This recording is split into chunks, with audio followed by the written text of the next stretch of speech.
السلام علیکم ګرانو مینوالو امید لرم چې روغ جوړ بوي او د ژوند په موضوع کې به عزتمندونه ویډیو کې درته هر کلی وایم عزتمند ډېر افسوسناک درناک واقعیا مخې ترغه د نوخار سره تعلق لرونکو یو ظالم زوی او پلار راپاسې د خپل خواخي خزه ډېر په بدردي سره قتل آیا دا ولی قتل کړل او د دې باره کې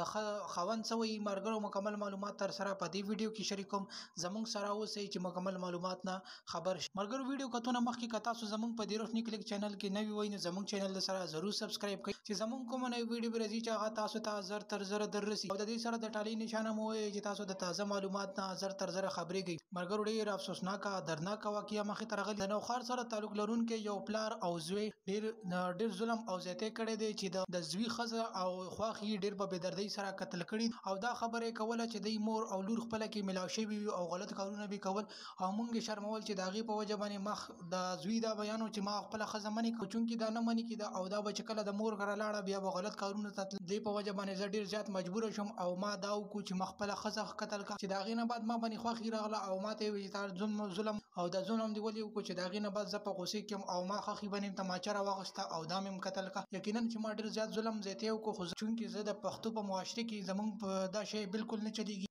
چې زمون خزه دي او مونږ واخې دي دومره غلط کارونه کوي نو د دې په وجه ما د غیرت په نوم باندې د دواړې قتل کړ کینن چې ما ظلم کړی دی خو چونکی مونږ پښتانه او زمون په معاشره کې دا شی نه چې د دې په وجه باندې ما د خپل خزه او خواخې دواړې قتل کی او زه یقینا چې مجرم یم او ما سره مې د پلار هم سلاوه د ماته ویل چې ته قتل کا ځکه چې دا ستا خزه غلط کارونه کوي د دې په وجه باندې مونږ د خلک پیغورونه رک مرګرو امید لرم چې تاسو به زمون ویډیو ضرور خوښوي نوري معلوماتي ویډیو کنه لپاره چینل ضرور سبسکرایب کړئ ډیره مننه شکریہ